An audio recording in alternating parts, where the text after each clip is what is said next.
Hello, and tonight we're going over the miracle principles within the text, and I hope that you operate with a mindset that nothing disturbs you or astonishes you. And last week we covered the first 10 principles, and you watch it on their website in the description here. Also, 17 students have already gone through the first lessons in the workbook. And to those students, I want to remind you of one statement in the Lesson 4. It is a first attempt in the long-range purpose of learning to see the meaningless as outside of you and the meaningful within. And remember that an untrained mind can accomplish nothing. And your discipline is very important today and every day. And always remember that TASA operates with kindness, healing, graciousness, courteous, and respect. And this is a safe place. You will not be judged, attacked, guilted, or shamed in any way, only love. And we are changing the world together. And so it's very nice to have Reverend Susan Stone with us, who will give us our whole brain posture.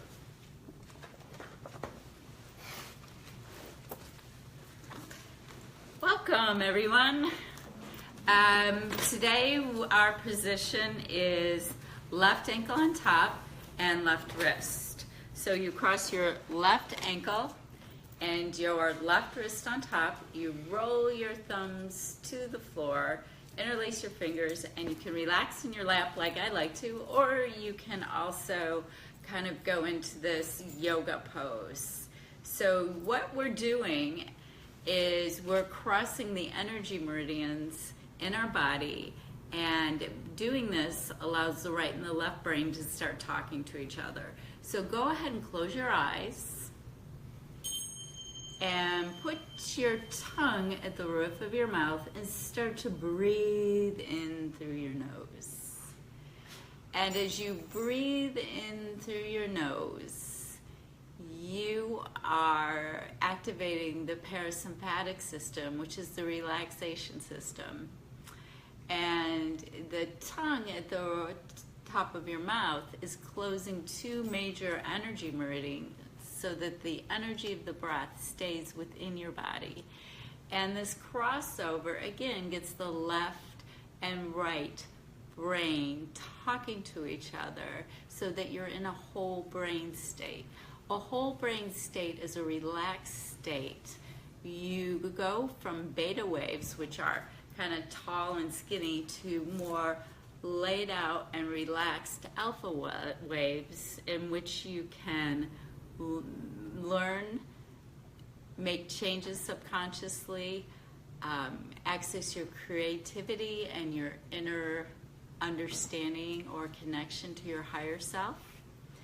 And today's belief statement or goal statement is from Principle 16.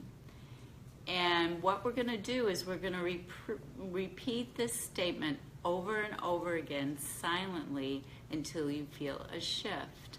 So the statement is, every day I embrace miracles, witnessing that I'm as blessed to give as to receive.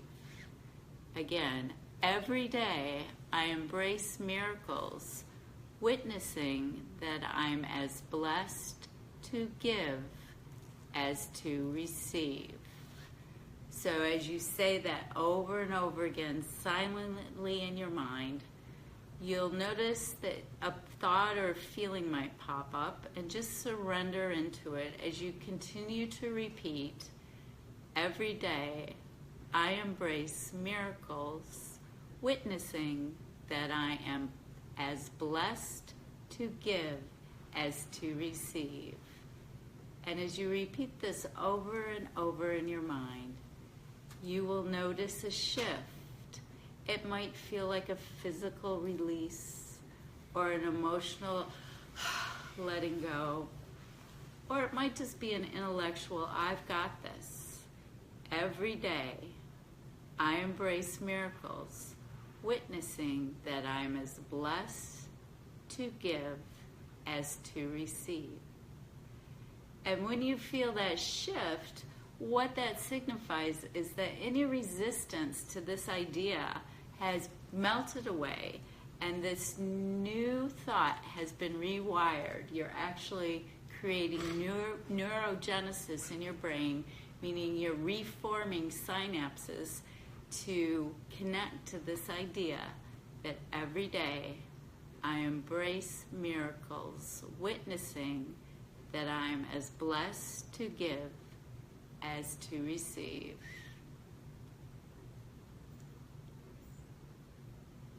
And when you feel that shift, you can unlock your ankles and your wrists, put your fingers together, fingertips touching, and with your eyes open this time, just lock in that statement silently.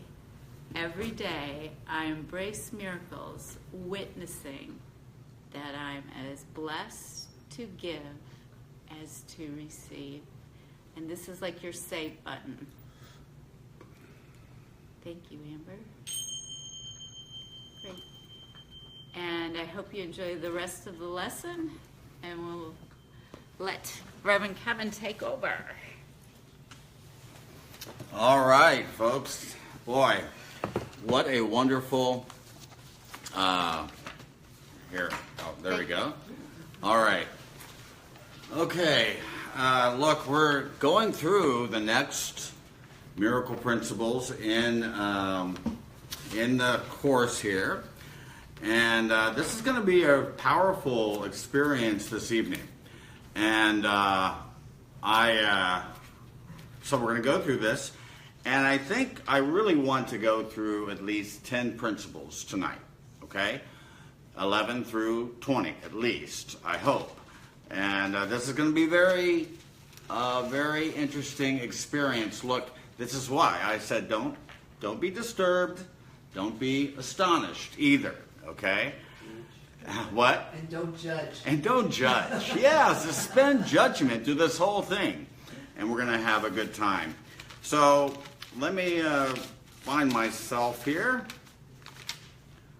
Here we go. I guess we start with principle 11. Can you start with this? Sure. And we'll go Page 8. around. Yeah. Page 8. Page 8. Prayer is the medium of miracles. Prayer is the natural communication between the created and the creator. Through prayer, love is received, and through miracles, love is expressed. Look, every day I am in communion. I call it communion. With my source, with my way shower, Jesus. Okay? And it's very important for me.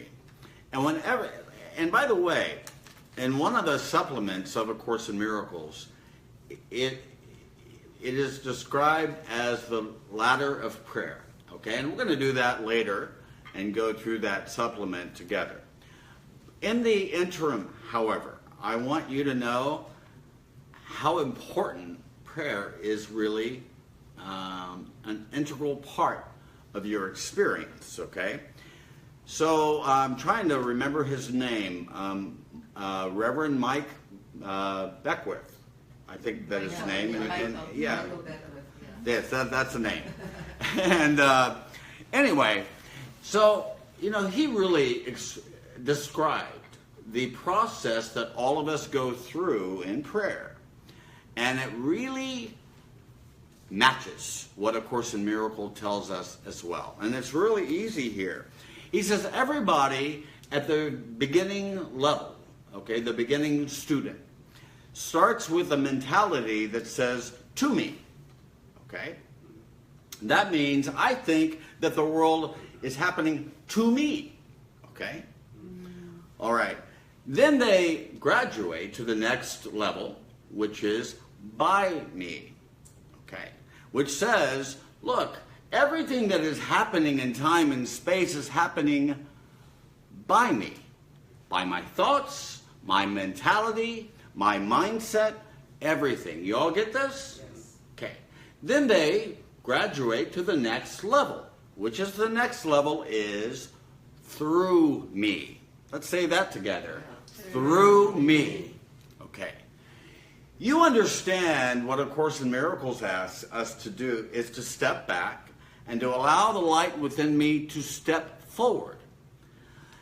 And when I do that, all miracles, all goodness, all kindness, all joy comes when I allow the universal light to come through me each and every day.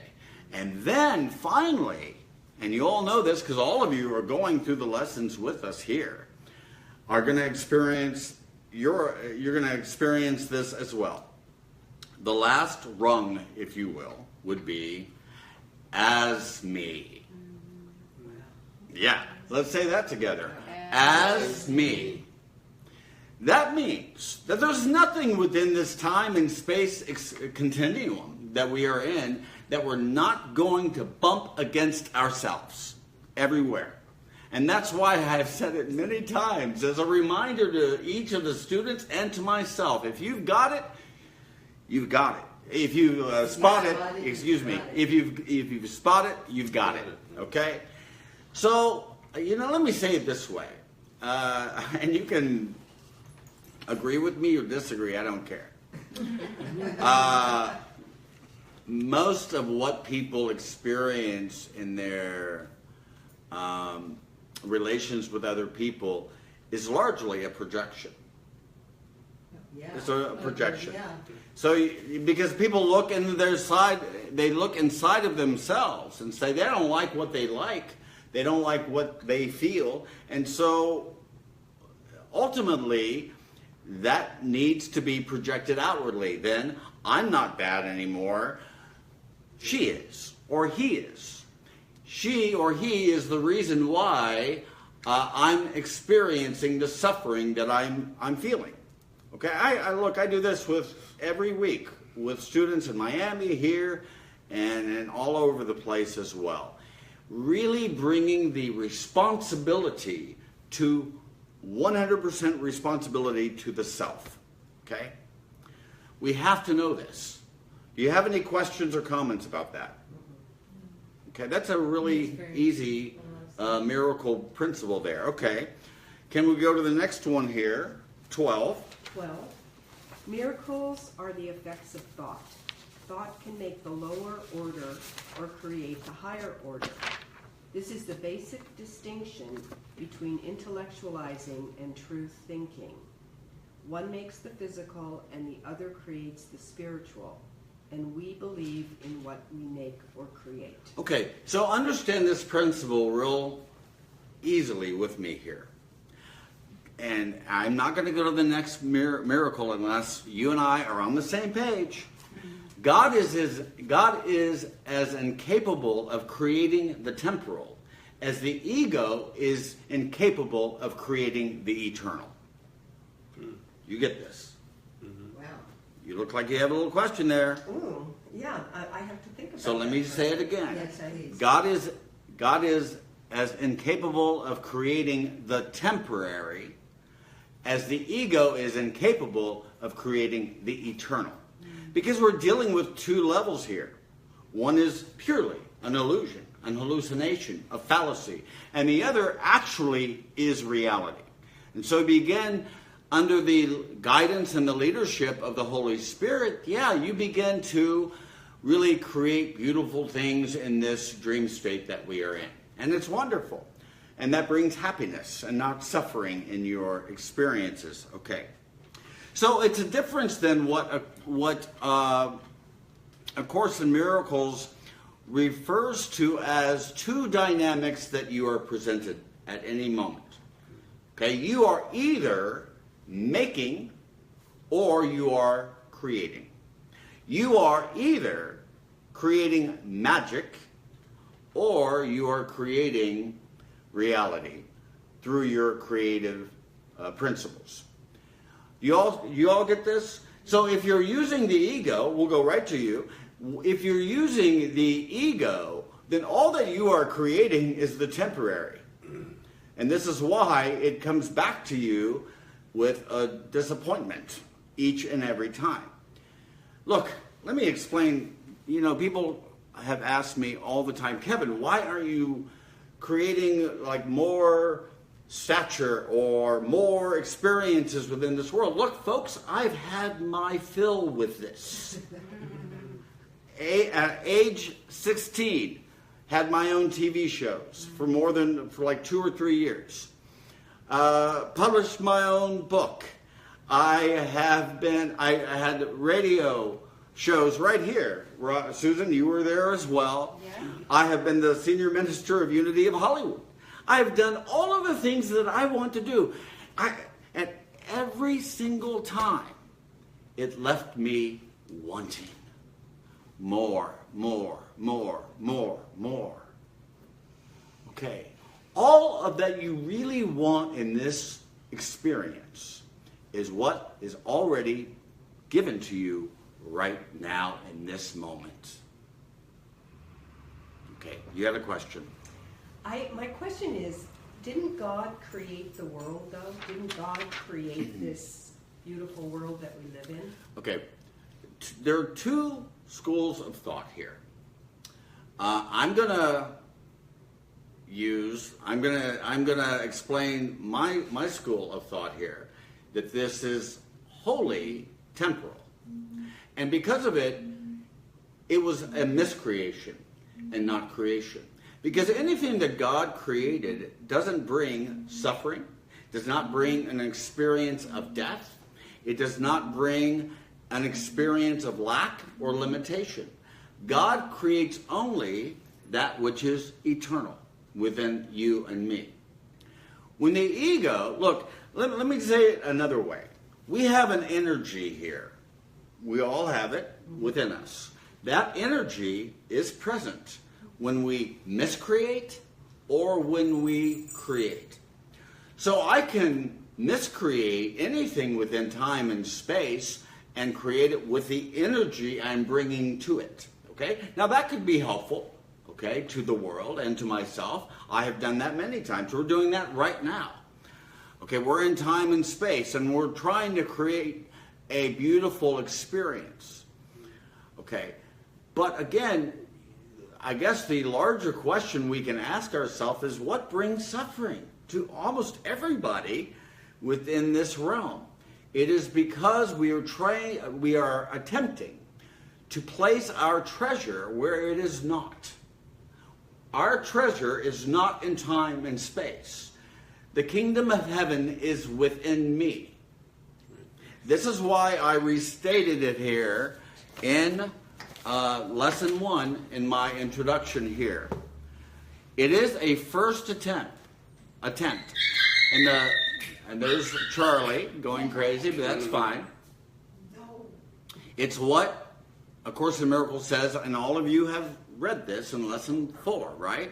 It is a first attempt in the long-range purpose of learning to see the meaningless as outside of you and the meaningful within. So this is going to be reoccurred to you through the lessons over and over until we understand that. This is what Jesus meant by saying to you and me, hey, the kingdom of heaven is within you. It's not outside of you. This is why I believe it is chapter 30, the first paragraph, I believe it is, seek not outside of yourself, because it will fail, and you will weep each time an idol falls. Heaven cannot be found where it is not. Y'all get that? Look, folks, we have this opportunity daily. Okay, look, I love, for instance, I'll give you an example here. I like Trevor Noah on The Daily Show. Okay, I love him so much. And if I was so fixated about his body, I would be like, boom, right there. But I'm not. Because I know, and by the way, my experiences with celebrities has always gone south for me. I've had dinners with celebrities and best-selling authors as well. And always the end result has been meh Meh. What did I do there? You know, so I know this. I'm aware of this, you know. So, because look, this is the idol that chapter 30 is talking about. When you raise somebody as an idol, there's a book that says the savages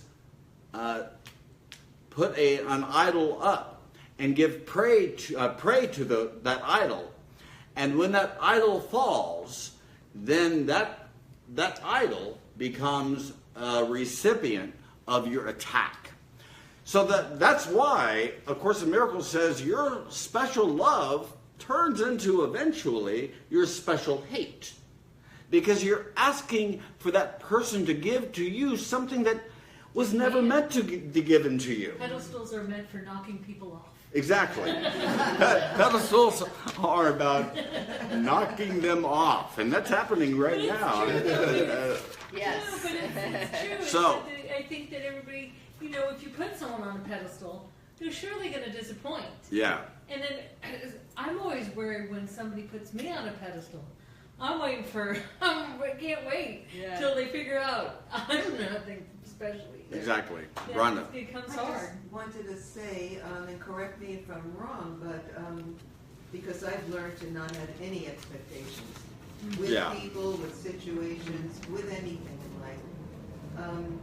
So then it is therefore the ego that creates expectation. And that's what blinds people, no? Yes. Expectations equals suffering. Because when I have an expectation about anybody, I immediately create a division between myself and that other person. I've created a dynamic that there's a subject and an object there. And that object that I have miscreated is going to fail me over and over again. Okay? You see the difference now between I want to make sure that I'm very complete with you on this here. Okay. Well, it's the idea of the temporal. That was the phrase that you used. The temporal world is not real, right? Yes, it's an hallucination. It's It's a But dream. if God created the world, and it's, you know, I can see how maybe man came into the world and has polluted it with our egos. Our egos have taken over and done some terrible things. But when it was created, God created it perfectly. It was perfect. No? Yeah, Isn't it? look, So I think that we can say, and if Robert Perry does not agree with me on this one, let me know, okay? And illuminate it for me. And we're going to be talking about Robert Perry in just a few minutes here. Look, the Garden of Eden, or what the prodigal son received, the kingdom, it was that listening to that voice of fear that made it go south, okay, in time and space. So it was Adam and Eve, as well as the prodigal son, that found themselves in a continuum that did not bring them satisfaction at all. So, this is why you and I have placed ourselves in the same dynamic of picking against the fruit of the tree of the knowledge of good and evil. What is the tree of the knowledge of good and evil?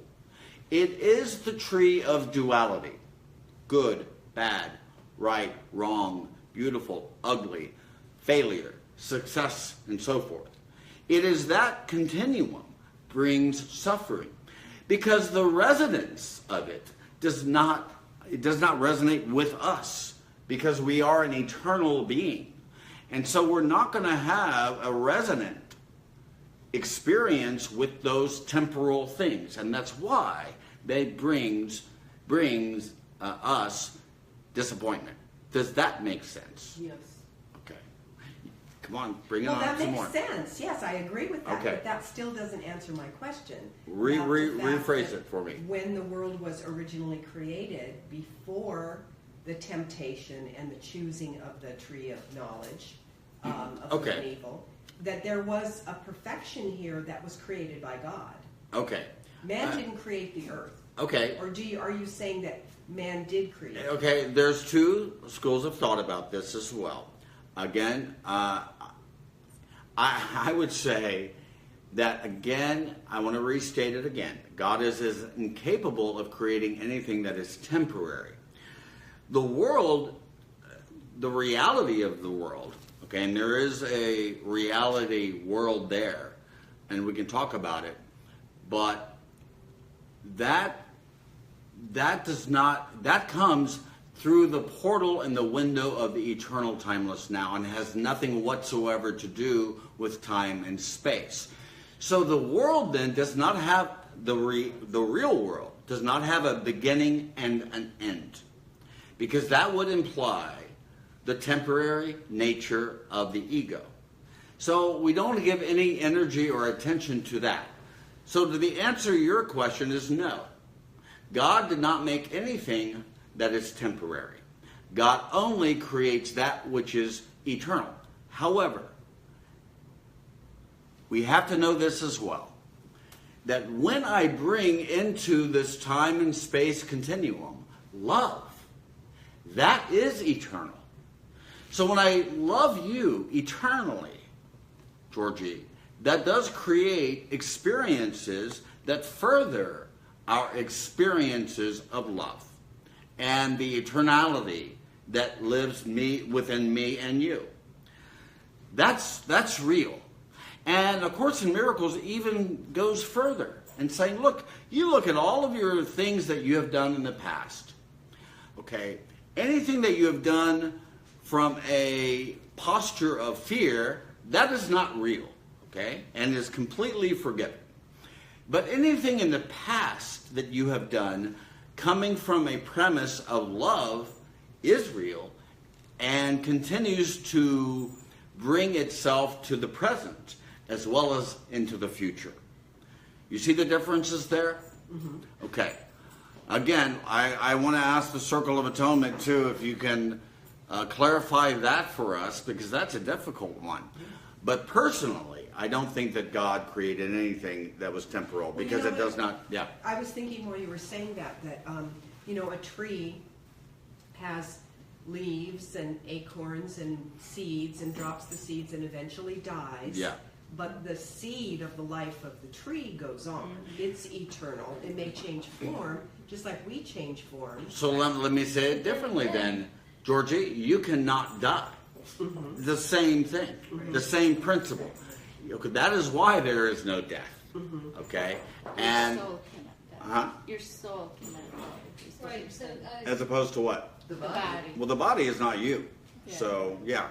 Amber. Well, I've heard it another way, that what is real and what is not. And what is real is that does not change. It is what A Course in Miracles, The only thing that does not change is love. Yeah, it's called the unchanging, unchangeable nature of... Right, so when you think about these things, that everything on this earth changes. We change. I am not the same person. I came into this world about this big, and I definitely don't look like the person I was 20 years ago.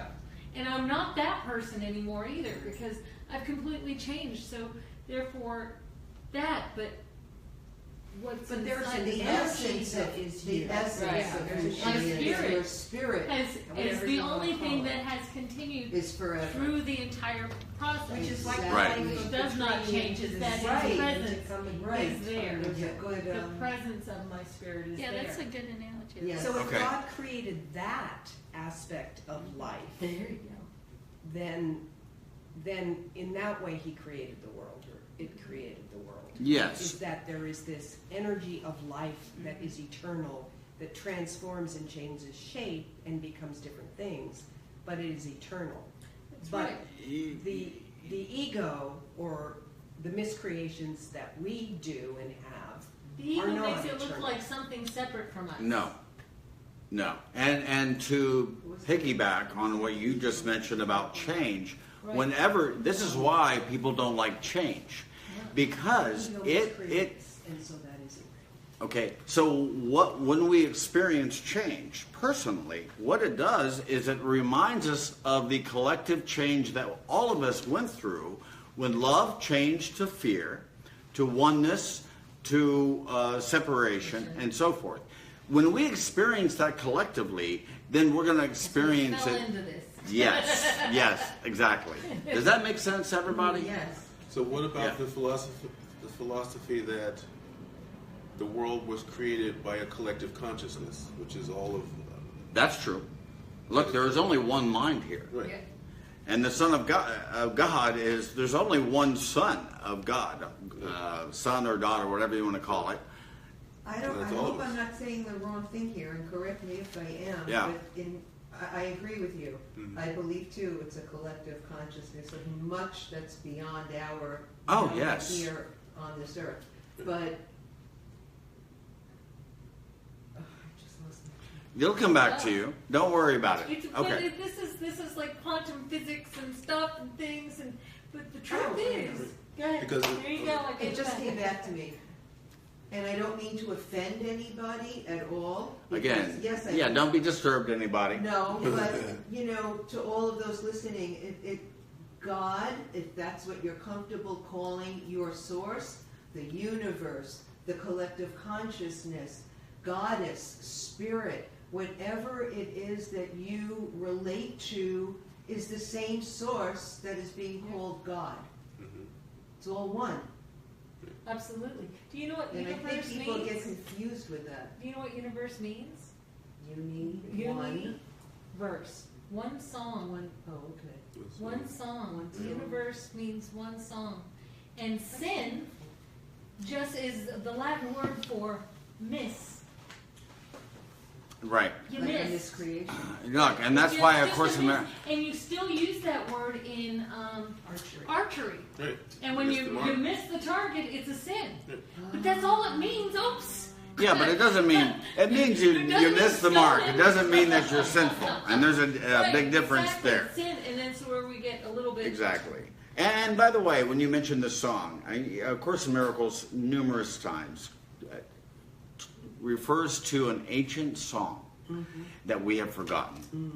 And when you're doing the lessons, by the way, it's saying you're gonna start to hear that music, that song that is so ancient between you and me and the universe completely. Okay.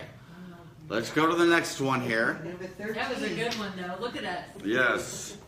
And by the way, any questions, Susan, that we've got from Terry Prince, who I love with all my heart? James. He says, I'd be willing to settle for more people being mentally awake. Of course. So We do would too, we. James. So would All of we, us do, Terry. okay? And Terry says that perfection still exists. All else is illusion. Perfect. Delena, expect nothing.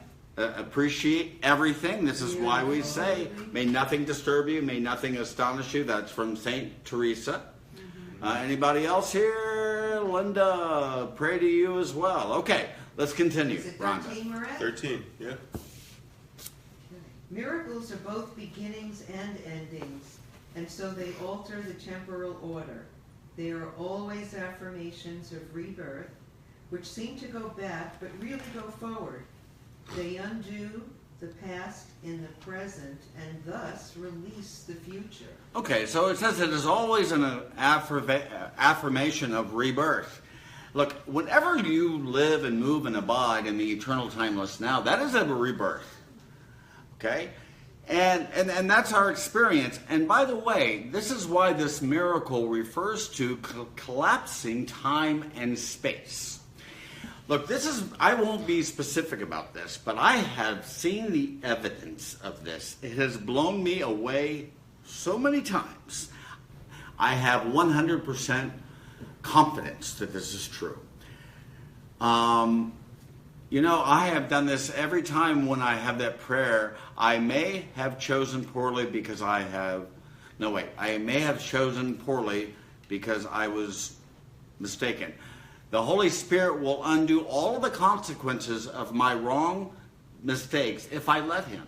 And I will choose to let him as he allows, choose for God for me.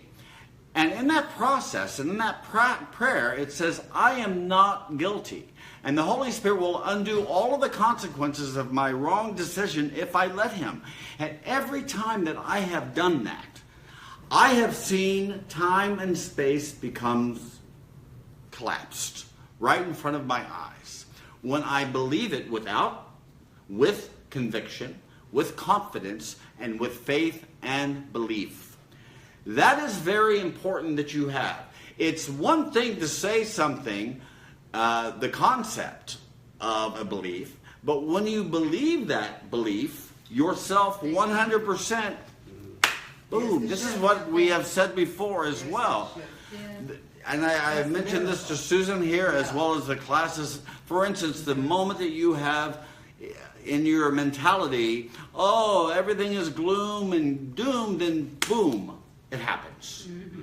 That's what is in your hemisphere. And you're going to see it in the tree in a 3D technicolor in your experiences. Whoa, that's a lot of words there. We don't want it to be exhaustive, okay. No, when you do that, you know it's exhausting. All right. So, next one. There's a second part. Oh, by the second one. Yes, the second part of it. By the way, this one is very... I have the new book. I love this. Read the second part of 13. She doesn't. I will read it. She doesn't have. Oh, do you want? Go ahead. Oh, yeah. Yet. Oh, Okay, go ahead. Sorry. Go ahead, Rhonda. Yeah. Yet there may still be one more thing. Your fear of punishment for what is done now. Everybody makes mistakes. These errors are completely trivial. When the past has been forgiven, these minor infractions are very easily altered. They are altered. Yeah. When you forgive through extreme forgiveness, you can see time and space again collapses and the miracle arises. Look, the first part of that, yet there may still be one thing, your fear of punishment for what is done now. So you want, and I want to as well, to have that uprooted in our mentality, you know? It's not part of your mentality whatsoever. I said this to a student a few days ago. He was calling me and in the Midwest. And again, this person was, again, really trying to blame the world for his ill will. And I said, look here, my holy brother. I have said this every day to myself, and I have said this to my students here in West Palm Beach and in Miami as well. And I will say it every day until it is 100% accepted in my being. Okay? The past is over. And with its passing, the drive for vengeance is uprooted and disappears. That's it. So, again, let it go. Let the story that we are carrying in our mentality, in our psyche, to let it go through our forgiveness. That's it. Through 100% forgiveness. We're not forgiving people for what they did. We are forgiving people for what they did not do. Because all that we are really interacting with is not a person directly, but rather our interpretation of that person. And that interpretation is based upon the voice of fear. Do you all get this? Our expectations. It goes back to that. We get upset at people, we don't forgive them because of our expectation of them. We're supposed to be this, and you were supposed to be this in my life, and you were supposed to be this in my life, and you have to forgive them for The not being there. disconnection, Yeah. the separation. Not Yes. angry at them for the reason I feel. Look, you can't I was connect. savvy to be able to let go with that. This is why A Course in Miracles says that most communication is a break of communication. Because you're not communicating people through the eternal timeless now, you know. Instead, we're using, and I'm using, the past as a frame of reference. to communicate with another person. When you let the past go completely, the voice of God comes through you. And this is why A Course in Miracles says God's voice speaks to you, but you do not hear it because you are too preoccupied with your own voice. Yeah, your own past. Your miscreation there. Okay? Wow. Okay, next one here. How are we doing on time?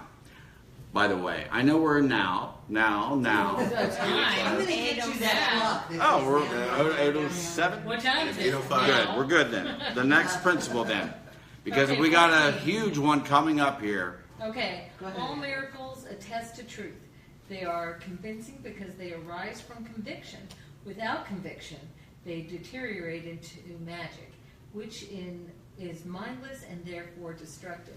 Or rather, the uncreative use of mind. Uncreative use of mind. Yeah. What is the uncreative use of mind? Okay, so what we were saying in another way is, and I mentioned this maybe in our check-in or now here on Facebook Live, I have no idea when that occurred. But I said, look, the thing that has changed my life completely is to come to a place within myself that there is no doubt whatsoever.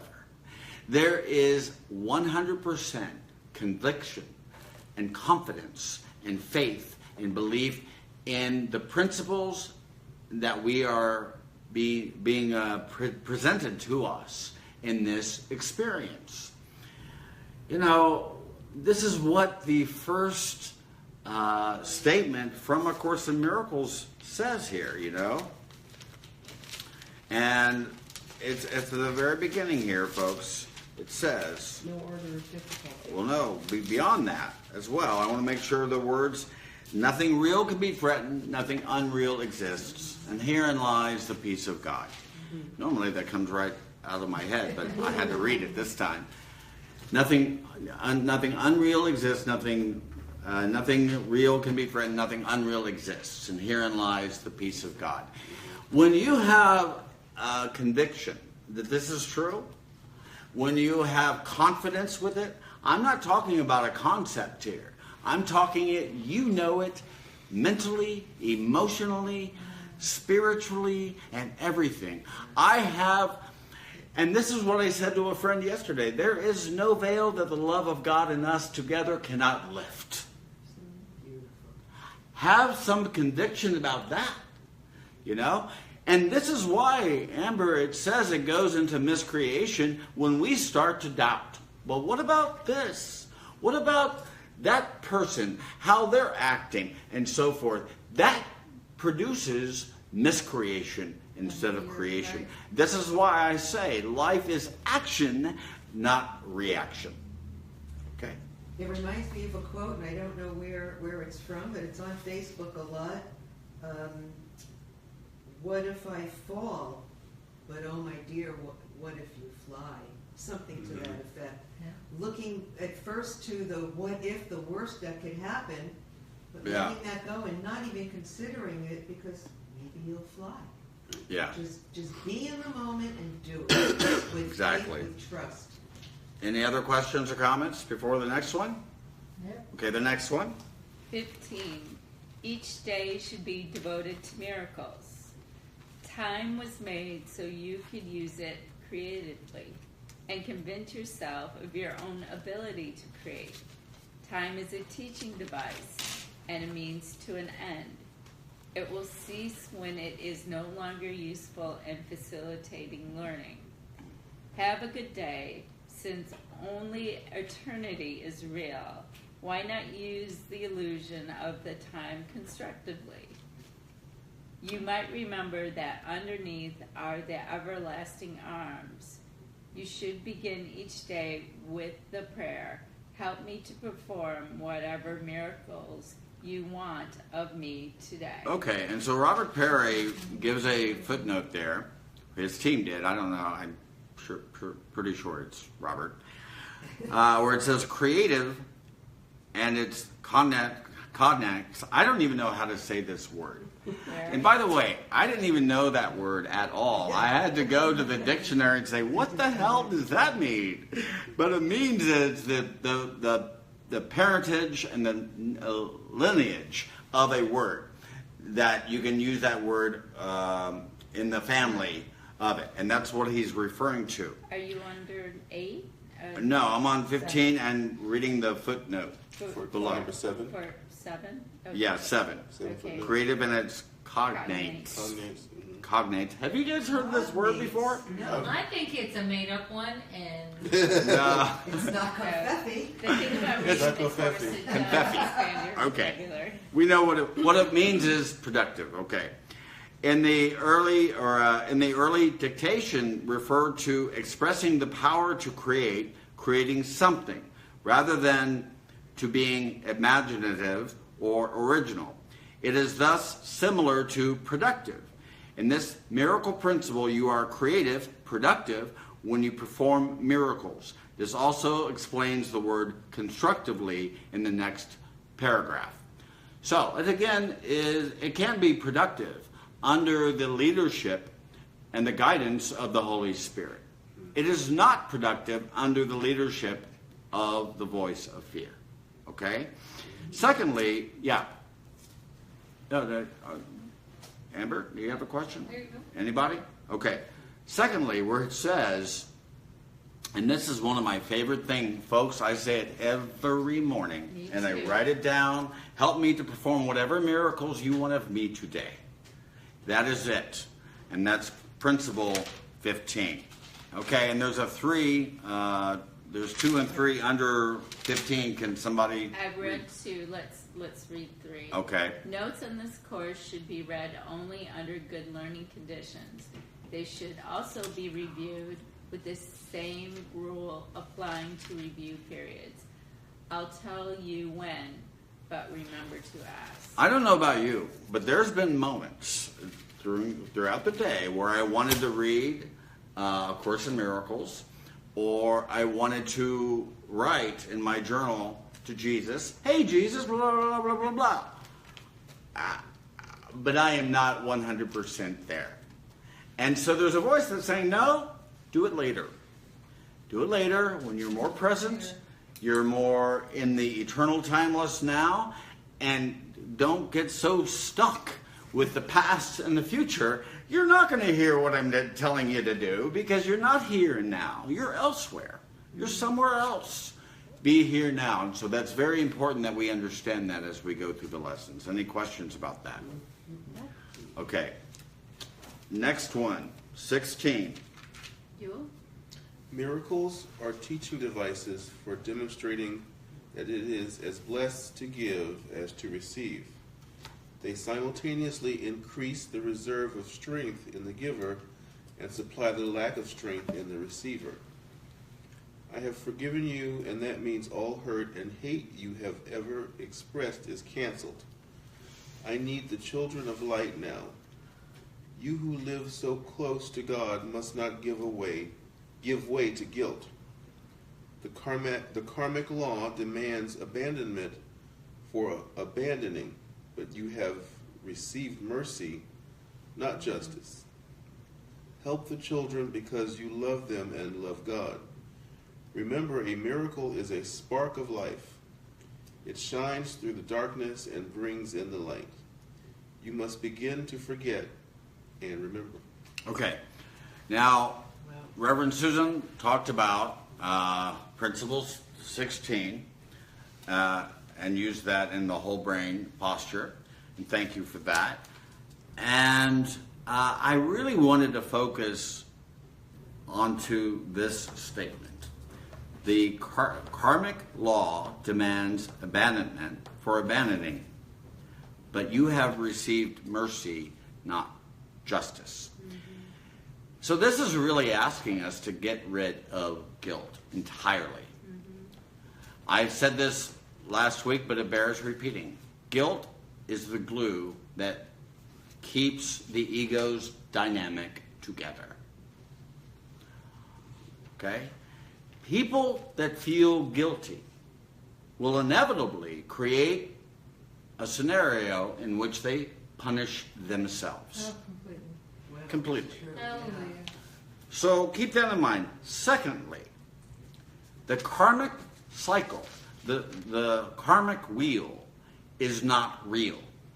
It's not real. If you say to me, Kevin, wait a minute, if I do this, then the effect of it will happen in the future. Look, that's true in dreams. That's true in illusions. It is not in reality. That's why we bring and extend forgiveness to every situation and circumstance in our life, because it stops the cycle of sabotage. It does. So step off the karmic wheel through forgiveness. You don't want to reappear in this time and space continuum over and over and over and over in reincarnation. You want to stop that cycle immediately. Do you all get this? Yes. So we are innocent. We are innocent. Innocent. We so appreciate that. Oh my gosh. It Okay. is. Okay, folks, this is a brief 117. I have it right next. By the way, thank you so much for look at those notes on every single page, almost every page here. So, look, I'm going through two more. I hope two more principles. I wanted to go up to 20, but if we can't, that's fine too. So I really appreciate the assistance also of my brothers and sisters, specifically the Circle of Atonement. For years, I've been doing this for 30 years.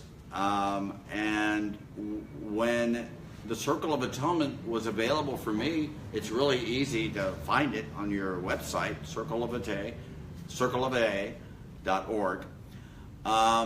If you have a question about anything, about A Course in Miracles, go to the website, go to the search, and put that there. And boom, it comes to you.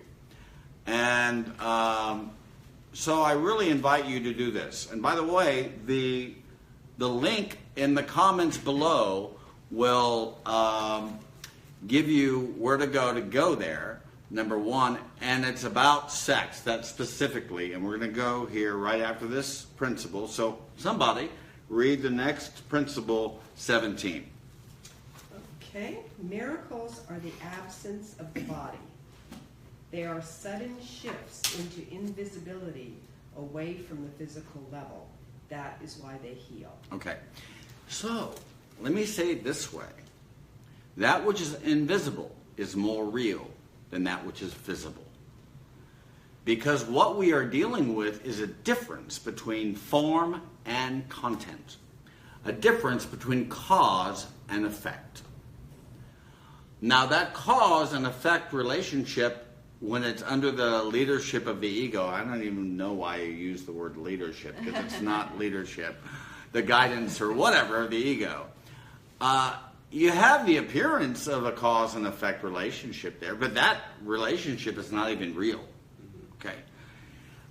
So there's a temptation to have a cause and relationship here.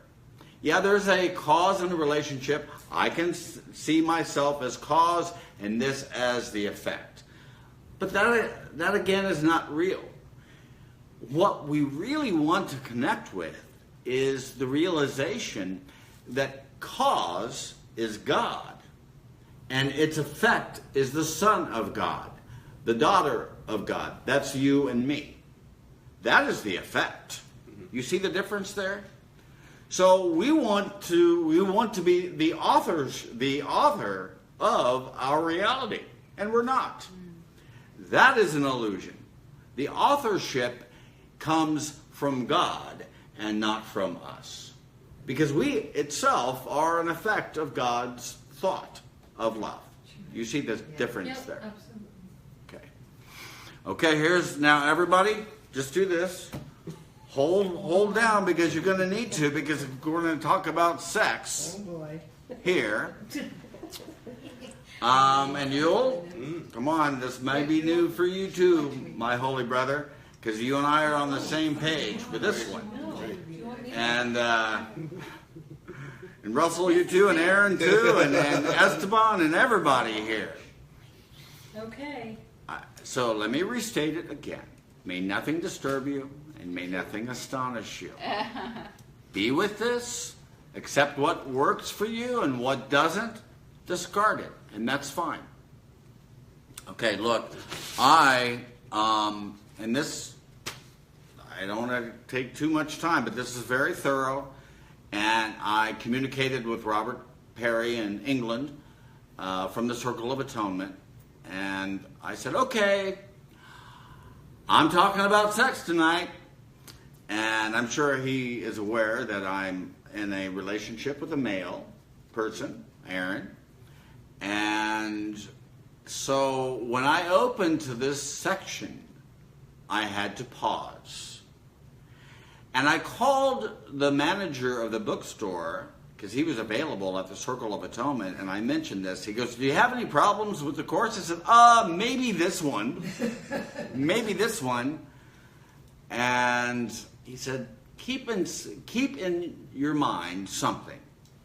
Bill Thetford, who wrote the dictation that Helen was this, Bill Thetford was gay.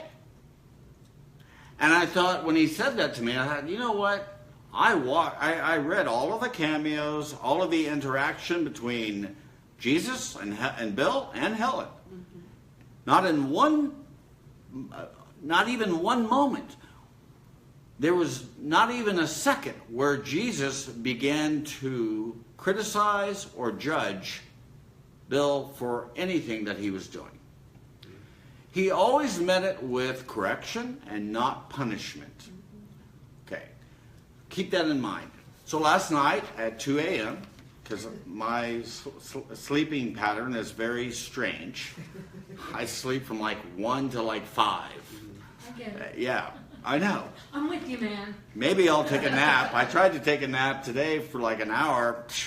That went south. But that's okay. But last night at 2 a.m., I was going through this principle here, and we haven't even read it yet. But I thought, let's just read it, and I'm going to have Amber read it, because you were selected to read it from Susan for some reason. And as soon as you read the thing, I wrote 10 things, okay, about it. Because I didn't want to go to the Circle of Atonement and get their interpretation. I wanted to go within my own mind and say, what? Come on. Give me something. Boom, boom, boom, boom, boom. 10. Okay. Read. Okay. Principle 18. Here we go, folks. A miracle is a service. It is the maximum service one person can render another. It is thus a way of loving your neighbor as yourself. The doer recognizes his own and his neighbor's inestimable value and simultaneously. This is why you cannot keep anything you hold against another. If you do, your own value is no longer estimable. I can't even say that, sorry. Yeah, look, hey, I couldn't even, that's why you're reading this and not me, okay? Inestimable. Inestimable. Inestimable. Little bad. Yeah. That's right. Yeah, that word. Because you are estimating it as infinity minus that amount. On sexuality. Okay, let me just stop you right there. And the reason why is because I want to mention a couple of things as you reading it, so don't forget.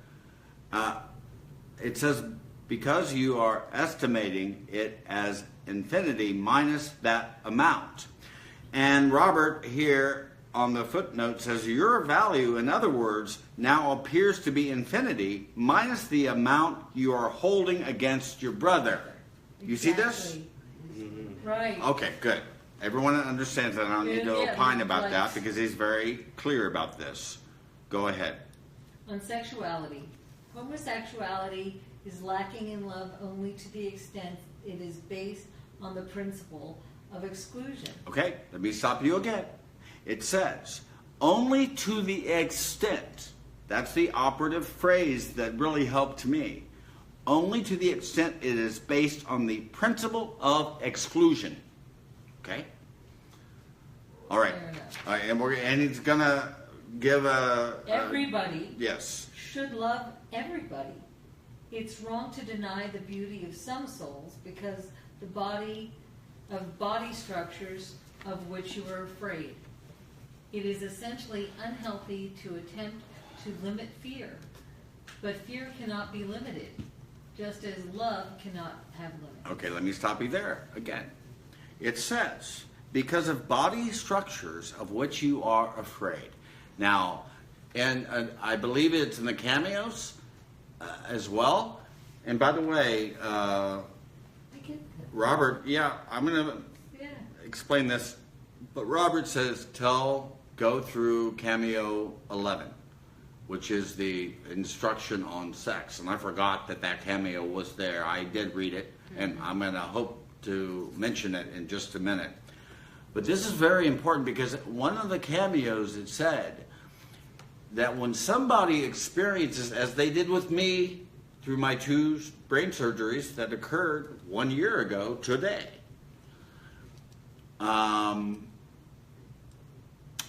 there's a tendency, a temptation from people when they see a broken body or a damaged brain or a weakened ego.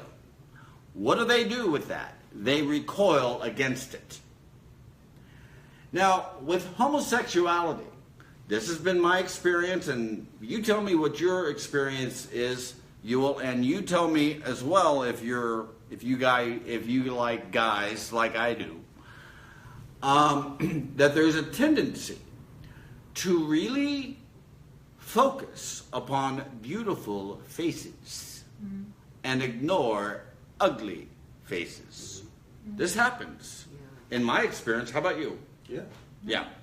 It This happens. is It's In it heterosexuality. Right. I find it yeah, happens. and it mentions straight people. heterosexuality as well in just a moment. So I want you to be aware of this. This is not helpful. Look, I have lost a number of friends simply that I had to go through the surgeries, and I didn't care about what people thought. You know, I just wear my hat. You know, I knew I had 25 staples and 4 titanium. I didn't know. I didn't care. But I did it anyway. Did I lose some friends because of that? Yeah. Was that unloving? Yeah. That was not good. Not a good thing. And this is what this is talking about as well. So we have a question from an online student. Oh, good. And it says, I do ignore ugly faces. Why? ... That's what I'm telling you. Because the ugly faces and the broken bodies and the damaged brains and the weakened ego reminds you and me of our own broken bodies, our weakened egos, and damaged brains. Absolutely. This is what we do. Even pretty faces themselves know themselves that this is not true either. So it's fear. So it is fear. In a sense. And this is what this is discussed from, we just read it. This is coming from a place of fear, not love. You see this? Yes. I hope that answers the question. Sure. This always reminds a person of their own psyche, Frailties, yeah. not somebody else's. Right. Okay. It's also And we're being it's also a judgmental fear when of we what do that. Yeah. what other people are going to think of me dating somebody that's not Yes. attractive. Exactly. That's just egoic. Good point. Yeah, And, can't what and look, this is look. I have had relationships with guys for over 30 years. Okay, I've had my run of it, and I'm up to my eye teeth with it. But anyway, but when people come to me and they want to have sex with me, this occurs. This probably happens with everybody, I'm sure. And my response to them is this: I'm falling in love not with your face, but with your soul, your mind. That is what I want to connect with. It is not your body. Your body and my body is ancillary. It's secondary.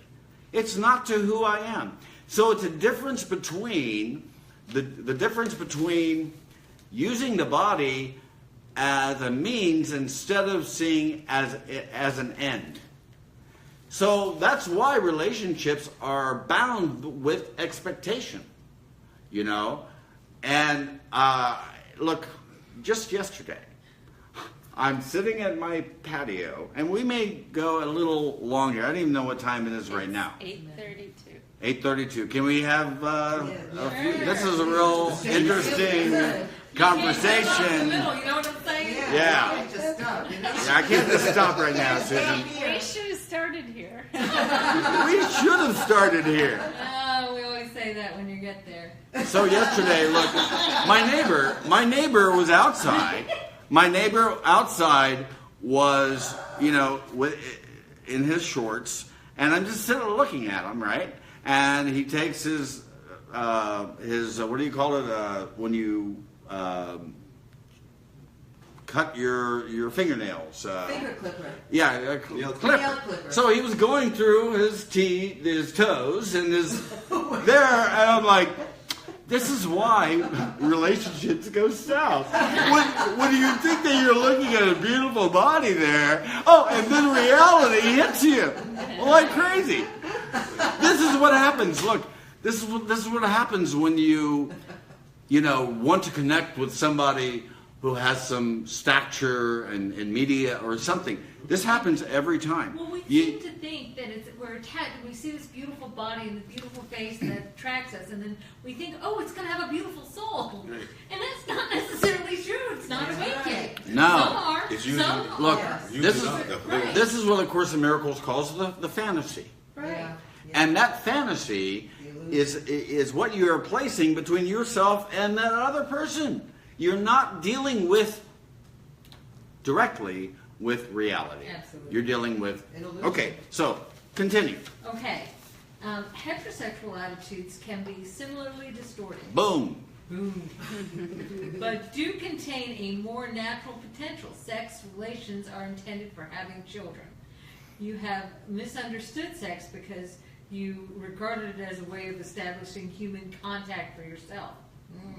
Okay, let me stop you. Yeah, it's That a very means good point. that the posture that a person brings to a relationship is either, what can I get from that person, or rather, what can I give? That's the difference. Right. That's why it's so egotistical. Go ahead.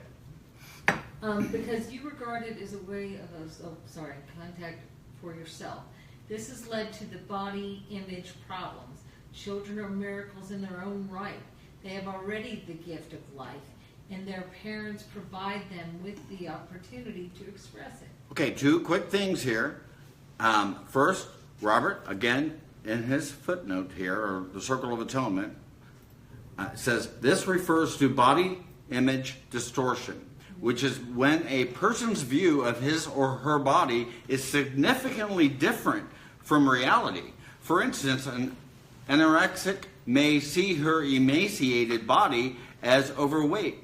In this context, however, body image distortion may refer to the Course's later idea that we see the body out of proportion by fixating on special parts so that those parts loom disproportionately, I said that, large in our minds. You get this? Yeah. Okay, go ahead.